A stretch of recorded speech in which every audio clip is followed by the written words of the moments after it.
Pada usia 6 tahun, Muhammad kecil kembali ke pangkuan ibunya. Hanya sebentar bersama, Muhammad harus kehilangan beliau. Berselang 3 tahun kemudian, kakek tercintanya meninggal. Sejak saat itu, Muhammad kecil menjadi anak yatim piatu. Tugas pengasuhan selanjutnya diemban oleh paman dari pihak ayahnya yang bernama Abu Thalib. Muhammad kecil sangat bahagia bisa bertemu kembali dengan ibunda Aminah. Mereka menghabiskan waktu untuk bermain dan belajar bersama tentang banyak hal yang terjadi di sekitar. Pada suatu hari, Aminah mengajak Muhammad untuk berziarah ke makam ayahnya di Madinah.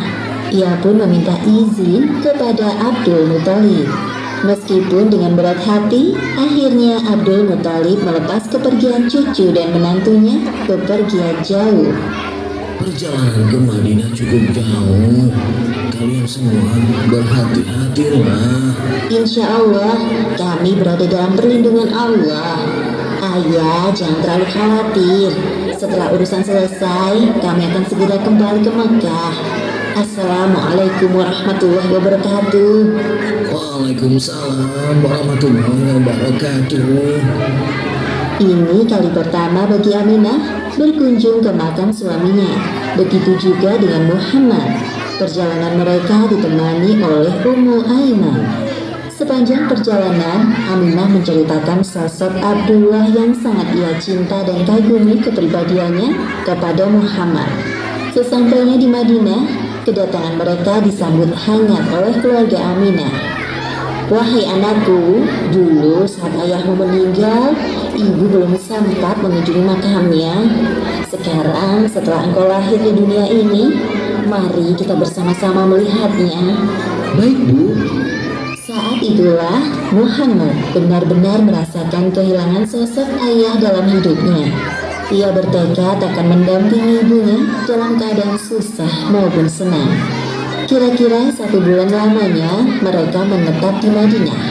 Sekarang waktunya Aminah dan Muhammad kembali ke Mekah. Di tengah perjalanan, tepatnya di sebuah dusun bernama Abwa yang jaraknya 37 km dari kota Madinah, Aminah merasa sangat kelelahan. Wahai anakku Muhammad, badanku rasanya lemah sekali.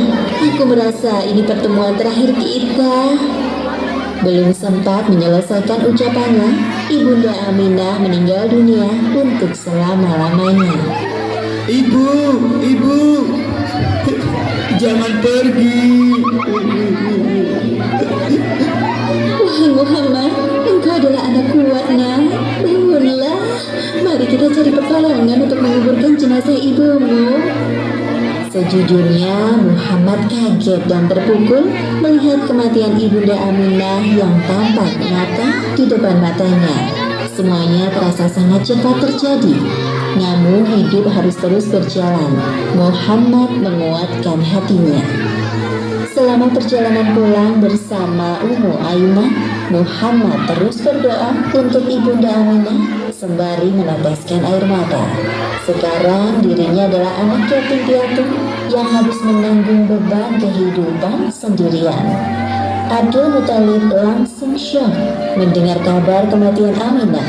Seketika itu beliau mencium Muhammad. Cucuku tersayang, hapuslah air mata di wajahmu. Jika ibumu melihatmu bersedih, pasti beliau akan sedih juga. Tenanglah, sekarang kakek yang akan menjagamu. Terima kasih, Kek. Abdul Muthalib merasa bahwa cucunya ini akan menjadi orang besar di kemudian hari. Beliau memperlakukan Muhammad dengan perlakuan yang istimewa. Hei nak, jangan duduk di tempat itu. Minggirlah, itu punya kakek. Maaf paman, aku tidak tahu jika hanya kakek yang boleh duduk di sini. Sudah, biarkan saja cucuku duduk di tempatku. Sesungguhnya kelak dia akan memiliki kedudukan yang lebih tinggi dariku. Pada saat itu, Abdul Muthalib adalah orang yang paling dihormati di kalangan penduduk Mekah, sampai dibuatkan hamparan khusus di bawah naungan Ka'bah. Selama kurang lebih 3 tahun lamanya, Muhammad diasuh oleh kakeknya. Muhammad kecil sangat menyayangi kakeknya, begitupun sebaliknya. Namun kebahagiaan Muhammad tidak berlangsung lama. Ketika Allah Subhanahu wa Ta'ala memanggil Abdul Muthalib untuk kembali di hadapannya. Wahai kakek, secepat itukah engkau pergi meninggalkanku? Sekarang aku benar-benar merasa setia. Tetapi Allah di kemudian hari memberikan nikmat kepada Muhammad untuk menghibur kesedihannya. Sebagaimana disebut di Al-Quran, surat Ad-Duha ayat 6 hingga 7. Bukankah engkau dalam keadaan yang piatu, lalu diadakannya orang yang akan melindungimu dan menemukan saat kehilangan pegangan, lalu ditunjukkan jalan itu. Menjadi anak yatim piatu yang kemudian ditinggalkan sosok yang amat mencintai, rasanya seperti ditusuk pedang. Itulah yang dirasakan oleh Muhammad di usianya 8 tahun. Kematian Abdul Muthalib tidak hanya membuat duka mendalam di hati Muhammad, begitu juga bagi para penduduk Mekah. Tidak ada satupun anak Abdul Muthalib yang dapat menggantikan sosoknya yang berwibawa, teguh hati, cerdas, dan terhormat. Beberapa hari sebelum Abdul Muthalib meninggal, beliau telah berpesan kepada anaknya yang bernama Abu Thalib untuk mengasuh Muhammad. Di antara pamannya yang lain, Abu Thalib memiliki sifat lemah lembut dan penyayang. Abdul Muthalib ingin Muhammad tumbuh dalam pengasuhan yang tepat. Wahai keponakanku tersayang, sebelum ayah meninggal, beliau sempat berpesan kepadaku agar mengasuh dan merawatmu sampai dewasa. Meskipun aku bukan orang kaya, namun paman ini akan bekerja keras untuk menghidupimu seperti anak-anakku yang lain. Terima kasih, wahai paman, engkau sungguh berhati besar. Akhirnya, Muhammad diasuh oleh Abu Thalib sampai masa dewasa.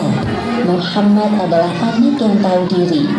Melihat beban berat yang dipikul pamannya, ia tidak tinggal diam. Bermodalkan tubuh yang dimilikinya, Muhammad ikut bekerja seperti anak-anak lain tanpa paksaan.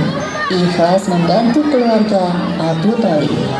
Demikianlah akhir kisah ketabahan Muhammad kecil. Hikmah yang dapat kita ambil dari kisah ini: pertama, perlakukan keluarga kita dengan sebaik-baiknya sebelum ajal menjemput dan memisahkan. Kedua, jangan pernah lupa mendoakan orang tua kita yang telah meninggal, karena doa anak soleh yang akan mengantarkan pahala dan pengampunan bagi mereka.